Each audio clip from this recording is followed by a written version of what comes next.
Oferecimento. E Veloz, a sua conexão.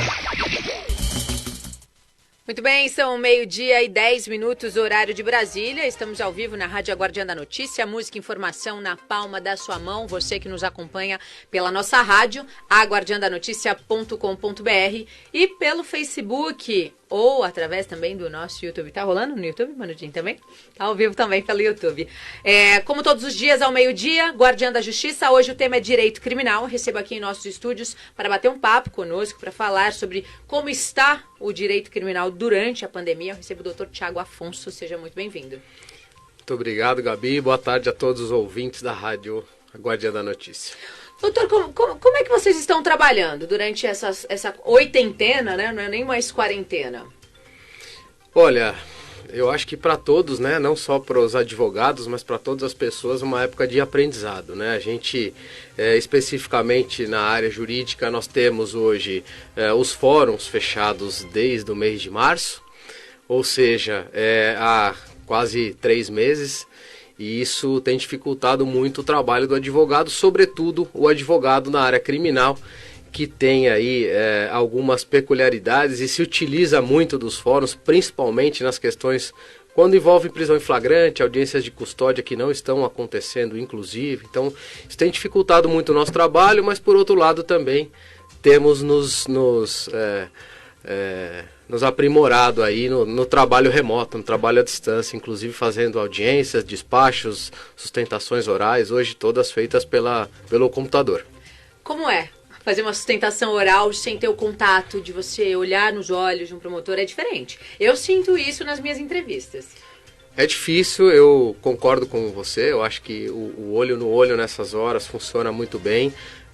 O ambiente do tribunal, ele é um ambiente propício para que a gente exerça o nosso papel de advogado e realmente fazer isso pela internet, no escritório, enfim, é uma situação extremamente atípica, diferente, mas eu acho que daqui para frente nós teremos que conviver com essa realidade, porque isso vai acabar, acredito eu, se tornando parte do exercício da nossa profissão. Doutor, eu tenho acompanhado pela internet, você faz parte da sede da OAB de Pinheiros. Vocês Exato. têm realizado diversas lives justamente para debater sobre esses temas. A opinião é unânime? Todos pensam da mesma maneira? De repente, esse formato novo de audiências e tudo mais pela internet facilita a vida do advogado? Facilita muito a vida do advogado, Gabi. A gente tem, inclusive, no estado de São Paulo, por conta do tamanho, né, da geografia do estado, a gente por muitas vezes tem dificuldade de deslocamento, fazer audiências em outras cidades, às vezes 5, 6 horas de distância da capital. Então, obviamente que esses serviços remotos, eles acabam nos facilitando o trabalho e até, na minha opinião, dando celeridade aí aos processos judiciais, principalmente na esfera criminal. Na esfera criminal, os processos começaram a andar um pouquinho mais rápido durante a pandemia? Na verdade, os processos digitais apenas estão em andamento, né? Os processos físicos ainda estão com prazo suspenso até o final do mês. Mas nos processos digitais, até antes da pandemia, nós tínhamos aí uma celeridade um pouco maior. Entretanto, durante o período de pandemia, pelo atendimento remoto, inclusive dos serventuários da Justiça, esses processos acabaram tendo um pouquinho de demora, mas nada que tivesse atrapalhado muito o nosso trabalho. Qual que é a avaliação do cenário que o doutor faz? Olha, o cenário jurídico? Ou o cenário da pandemia? Jurídico. Olha, eu particularmente acho que a gente está vivendo, né, um período de uma confusão política muito grande no país. Essa confusão política tem interferido diretamente nas questões jurídicas, né? Hoje nós temos aí o Supremo Tribunal Federal entrando em questões que são um pouco perigosas, vamos dizer assim. Então eu vejo ainda um cenário jurídico de acomodação. A gente vai primeiro precisar entender quais foram as consequências dessa pandemia, quais foram os reflexos dessa pandemia, e eu acho que aos poucos a gente começar a maturar uma nova forma, acredito eu, uma nova forma de advogar no Brasil. Qual a sua opinião das operações que vem acontecendo durante a pandemia? Olha, Gabi, eu vejo que essas operações não poderiam ter se estagnado durante a pandemia. Eu acho que a polícia vem realizando um trabalho já de longo tempo, principalmente a Polícia Federal, em operações envolvendo membros do governo, e obviamente que a pandemia não poderia sobrestar essas operações. Elas aconteceram, algumas operações aconteceram durante o período de pandemia, mas eu acho que isso faz parte do trabalho da polícia. Hoje pela manhã, né, foi preso o Queiroz em Atibaia, num sítio do advogado do filho do Bolsonaro. Qual a sua avaliação sobre essa informação, essa notícia? Olha, eu acho que a gente tem que ter muito cuidado ao falar desse aspecto, desse ponto, até porque a gente precisa entender primeiramente se essa prisão do Fabrício Queiroz tem cunho político, ou se realmente faz parte de todo um trabalho de combate à corrupção que vem sendo feito pela polícia ao longo dos anos, independentemente de partido A, de partido B, de pessoas ligadas ou não ao governo. Então, acho que nessa hora é bastante precipitado qualquer opinião com relação a isso. A justificativa da prisão do Fabrício Queiroz hoje me parece que tem relação com a questão da corrupção, mas a gente precisa ainda aguardar para saber se isso tem um desdobramento jurídico, né? Se tem a ver realmente com fatos ligados ao combate da corrupção no Brasil, ou se a gente está diante de mais um caso aí de política, né? De prisão com cunho político. Você é um advogado especialista em direito criminal. Como é que você avalia o papel do direito criminal no Brasil em meio a tantas operações, em meio a todo o cenário político que a gente vive? Bom, Gabi, eu penso sempre, até por conta do princípio do direito penal ser utilizado como a última raça do direito, né? Eu acho que a gente precisa passar por diversas etapas jurídicas, por diversas etapas administrativas, e a gente tem o direito penal para ser utilizado em última instância.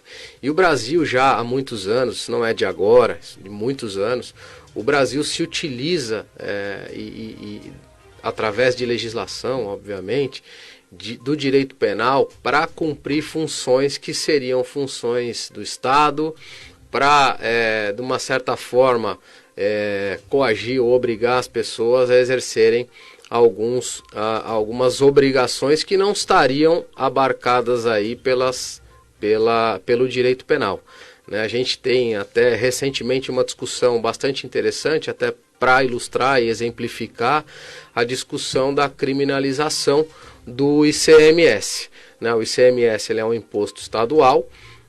Nós tivemos aí no último mês de dezembro de 2019 uma decisão bastante polêmica do Supremo Tribunal Federal, que entendeu que a inserção do imposto ICMS na nota fiscal não recolhida ensejaria crime, né? E a discussão é bastante grande. Inclusive essa semana fizemos um evento falando sobre isso. E esse é um exemplo de que, assim, é o exemplo do Estado se utilizando do direito penal, da prisão, da possibilidade de coagir alguém para poder receber os seus impostos. Eu entendo dessa forma, obviamente que outras pessoas entendem de forma diversa, mas principalmente nos crimes em que envolvem imposto, sonegação fiscal principalmente, eu entendo que o cunho ele é de recebimento, tanto que nesses casos específicos o pagamento do tributo normalmente ele extingue a punibilidade do direito penal. Então, se fosse realmente por um cunho de cessão da liberdade, a gente não teria esse benefício ao final. Então é o Estado se utilizando, se apoderando do direito penal para fazer um trabalho que deveria ser administrativo. Em relação ao combate à corrupção, Thiago? Olha, o combate à corrupção, eu particularmente entendo que o Brasil, e aí eu não quero aqui entrar em questões políticas, mas eu entendo que o Brasil tem feito um trabalho bastante significativo no combate à corrupção. As leis que envolvem os programas de compliance no Brasil têm sido bastante eficazes, as empresas têm mudado os seus comportamentos, a administração pública tem mudado o seu comportamento, principalmente no que tange às contratações de obras públicas de grande valor. Então eu acho que o combate à corrupção no Brasil, de muitos anos para cá, ele vem trazendo algumas benesses. É óbvio que a gente está num país muito grande, nós temos questões culturais envolvidas que precisam ser avaliadas, mas eu vejo com bons olhos o combate à corrupção no Brasil. Ainda falta muito para que nós consigamos chegar a um padrão aceitável, mas eu entendo que o combate à corrupção no Brasil tem sido feito, na grande maioria, com bastante parcimônia pelas autoridades públicas. Antes da gente encerrar, foi aprovado um projeto na Assembleia Legislativa que quem publicasse uma fake news teria que pagar uma multa de um valor X. Você acredita que a fake news ela deve virar crime para as pessoas, para o autor da fake news ser mais punido? Olha, Gabi, a questão das fake news, ela já tem algumas previsões legais, principalmente na Lei Carolina Dickmann, né, que é o vazamento de informações e a exposição de informações não verídicas.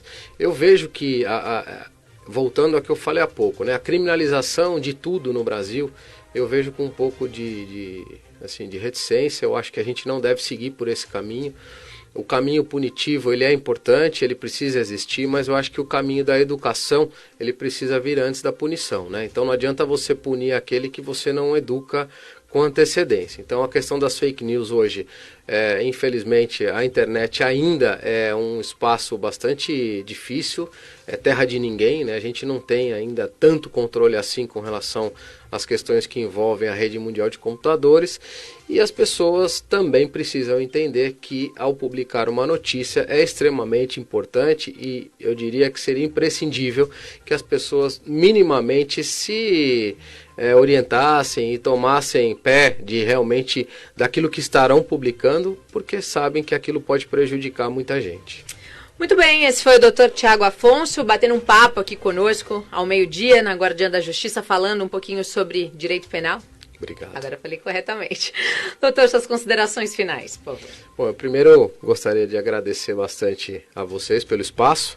Eu acho que esse período de pandemia, como eu disse também anteriormente, é um período de mudança, de aprendizado para qualquer atividade no Brasil. Mas nós na advocacia criminal também estamos inseridos dentro dessas novidades e estamos tendo aí a obrigação de nos reinventar.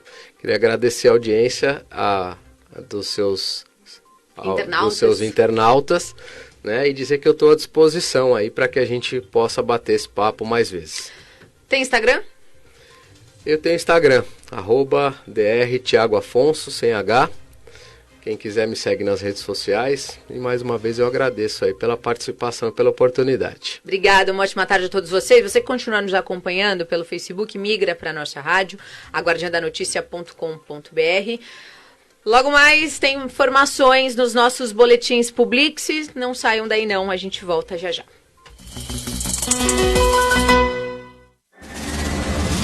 Oferecimento e Veloz, a sua conexão. Na Guardiã da Notícia, online, impresso e rádio. Envie uma mensagem no WhatsApp 011 94542 8886. aguardiandanoticia.com.br ou mande um e-mail contato@aguardiandanoticia.com.br.